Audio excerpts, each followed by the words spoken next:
Hello मित्रांनो, उत्तम विचारांची शक्तीमध्ये तुमचं हार्दिक स्वागत आहे. मित्रांनो, गप्प बसणे किंवा शांत असणे हे भित्रेपणाचे किंवा अभिमानाचे लक्षण आहे असे बऱ्याच जणांना वाटते. पण हे खरे आहे का? चला तर जाणून घेऊया द पॉवर ऑफ सायलेन्स या पुस्तकामधून, जे कार्लोस कास्नेडा यांनी लिहिले आहे. हे पुस्तक शांततेच्या महत्त्वावर आधारित आहे आणि आपल्याला शांततेतून आत्मशांती, विचारांची स्पष्टता आणि आंतरिक सामर्थ्य कसे मिळू शकते हे पुस्तक आपल्याला सांगते. चला तर सुरुवात करूया. राहुल कायमच गोंधळलेला असायचा. त्याला कोणतंही काम व्यवस्थितपणे पूर्ण करता येत नसे.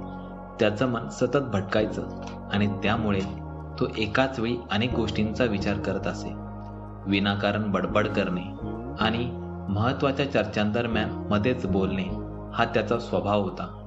यामुळे त्याच्या मित्रमंडळींना आणि सहकाऱ्यांना अनेकदा त्रास होत असे. त्याच्या या सवयीमुळे तो इतरांवर चुकीचा प्रभाव टाकत असे आणि त्याला योग्य ती संधी मिळूनही तो त्याचा फायदा करून घेऊ शकत नसे. त्याचबरोबर या सवयीमुळे त्याची मानसिक स्थितीही खूपच बिघडली होती. तो सतत अस्वस्थ आणि तणावाखाली असायचा. कुटुंबियांची अपेक्षा, मित्रांची टीका आणि ऑफिसच्या कामाचा ताण त्याच्या मनावर दबाव आणत होता आणि तो दररोज एक नवा निराशाजनक दिवस पाहत होता. त्याच्या जीवनात सर्व काही गोंधळलेलं आणि अराजक होतं. त्याचा आत्मविश्वास कमी होऊ लागला होता आणि तो विचार करत होता, आता काय करावं, कुठे जावं, हे सगळं कसं बदलवायचं. एक दिवस राहुलच्या ऑफिसमध्ये एक महत्त्वाची मीटिंग होती. सगळेजण गंभीरतेने चर्चा करत होते, पण राहुलने मध्येच एका अप्रासंगिक गोष्टीवर बोलायला सुरुवात केली.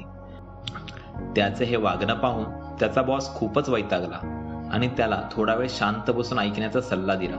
ही गोष्ट राहुलला खूप अपमानास्पद वाटली, पण त्याच वेळी तो विचार करायला लागला, असे माझ्याच बाबतीत का होते, असे का झाले, यामध्ये माझं काय चुकलं आहे, आणि त्याचा संपूर्ण दिवस खराब झाला.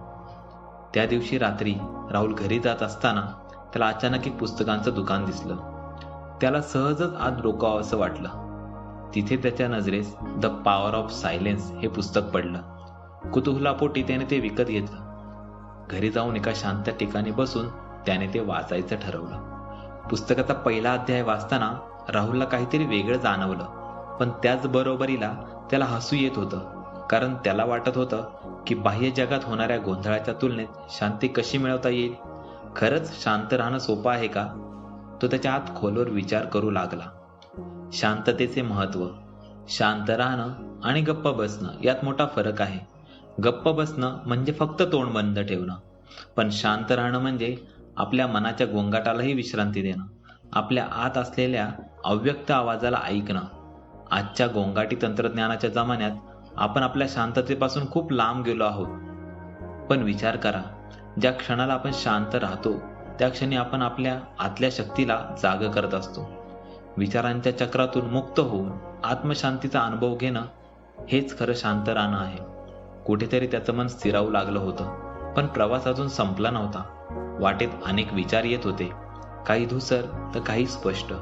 राहुलने ठरवलं की हा प्रवास फक्त गंतव्यापर्यंत पोहोचण्यासाठी नाही, तर त्यातून शिकण्यासाठी आहे. अजून किती काही पाहायचंय, अनुभवायचंय आणि स्वतःला शोधायचं होतं. दुसऱ्या दिवशी सकाळी लवकर उठून राहुलने पुन्हा पुस्तक उघडलं. प्रत्येक पानात काहीतरी नवीन शिकायला मिळत होतं. त्याच्या मनात एक नवीन उमेद जागृत झाली होती. पुस्तकाच्या शब्दांमध्ये तो हरवून गेला आणि त्या विचारांनी त्याला त्याच्या प्रवासाचा मार्ग आणखी स्पष्ट केला. जेव्हा आपण आपल्या अंतर्मनाशी संवाद साधतो तेव्हाच आपल्याला आपली खरी शक्ती समजते. हे वाचून त्याला असे समजलं की त्याच्या जीवनाच्या गोंधळावर विजय मिळवण्यासाठी त्याला आपल्या आतूनच ताकद मिळवावी लागेल. शांत लोक कसे यशस्वी होतात? शांत लोक कधीही घाई करत नाहीत. ते शब्दांपेक्षा विचारांना महत्त्व देतात. तुम्हाला कधी शांत व्यक्तीकडे पाहून असं वाटलंय का, त्याला कसं एवढं सगळं जमलं? कारण शांत लोक त्यांच्या निरीक्षण शक्तीने, विचारपूर्वक निवडीने आणि गहन संवादाने यशाकडे वाटचाल करतात. शांतता ही एक अशी गाडी आहे जी आपल्याला आपल्या अस्तित्वाच्या गाभ्यापर्यंत घेऊन जाते, जिथे सर्व विचार थांबतात आणि आपण स्वतःला प्रत्यक्षात समजून घेण्यास सुरुवात करतो. राहुलने त्या पुस्तकातील प्रत्येक वाक्याला मनाशी स्वीकारलं. प्रत्येक दिवस नवा आरंभ बनला. त्याने ठरवलं की तो आता आपल्या मित्रांशी आणि कुटुंबियांशी अधिक चांगला संवाद साधेल. आधी ज्या मित्रांची टीका त्याला त्रासदायक वाटत होती, त्यांच्याशी तो आता शांती आणि समजूतदारपणे संवाद साधायला लागला.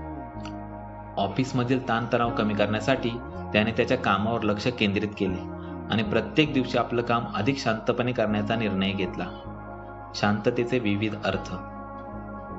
जसजसे राहुल पुस्तकातील अध्याय वाचत गेला, तसतसे त्याच्या लक्षात आले की शांततेचे विविध अर्थ असतात. कधी ती मनाची स्थिरता असते, कधी ती विचारांची स्पष्टता असते, तर कधी ती फक्त परिस्थितीचा स्वीकार असतो. प्रत्येक पान नवीन अर्थ उलगडत होता आणि राहुलच्या मनातल्या गोंधळाला एक नवी दिशा मिळत होती. त्याला जाणवू लागलं की खरी शांतता ही बाहेर नाही, तर आपल्या आत असते. शांतता म्हणजे फक्त एकटे बसणे किंवा निसर्गाचा आनंद घेणे नाही, ती एक संवाद आहे. कधीकधी एखाद्या व्यक्तीची शांतता खूप काही सांगते. त्यांची भीती, त्यांचा तणाव किंवा न दिसणारी दुःख. काही लोकांसाठी शांतता दुःखाची साथीदार असते, तर काहींसाठी ती क्रिएटिव्हिटीची प्रेरणा असते. ती कधी संवादाला पुढे नेते, तर कधी ती बोलण्याऐवजी ऐकण्याची सवय लावते. शांततेच्या या विविध पैलूंना समजून घेणं खूप महत्त्वाचं होतं आणि राहुलने हळूहळू हे सर्व पैलू समजून घेतले. शांततेची साधना. पुस्तकात सांगितल्याप्रमाणे राहुलने आता साधना सुरू केली आणि पुढील 21 दिवस ही साधना नियमित करण्याचं ठरवलं. तो रोज सकाळी 20 मिनिटं शांत जागेवर बसून ध्यान करायला लागला. सुरुवातीला ही 20 मिनिटं अमर्याद वाटायची, पण हळूहळू राहुलच्या लक्षात आलं की साधना ही फक्त शारीरिक क्रिया नाही, तर ती मनाच्या खोल भागांशी जोडलेली आहे. सुरुवातीला त्याला ध्यान करताना एकाग्रता ठेवायला कठीण जात होतं. मन भूतकाळाच्या आठवणींमध्ये आणि भविष्याच्या काळजीत हरवत होतं. परंतु हळूहळू नियमित सरावामुळे त्याला समजलं की मनाला गती देणाऱ्या विचारांना जबरदस्ती थांबवायचं नसतं, तर त्यांना शांतपणे स्वीकारायचं असतं.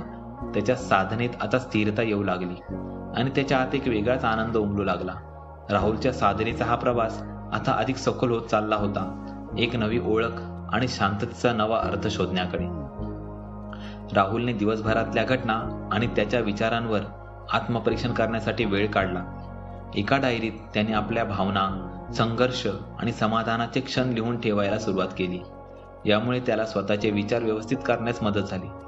राहुलने शांततेच्या काळात त्याचे शॉर्ट टर्म आणि लॉंग टर्म गोल्स लिहायला सुरुवात केली. मन शांत असताना आपण जे लिहितो ते वास्तवात येते, हे रहस्य राहुलला उमगले होते. आपण ज्या परिस्थितीत असतो त्या परिस्थितीला शांततेने स्वीकारून त्यावर योग्य प्रतिक्रिया देणे ही शांततेची एक महत्त्वाची बाजू आहे. शांत राहून आणि सकारात्मक दृष्टिकोन ठेवून आपल्याला आपली परिस्थिती सुधारता येऊ शकते, हे राहुलला कळाले. राहुलने द पॉवर ऑफ सायलेन्स पुस्तकातील तत्वे स्वतःच्या आयुष्यात लागू केली. त्याने इतर सकारात्मक विचारांची पुस्तके वाचून त्यातून प्रेरणा घेण्यास सुरुवात केली.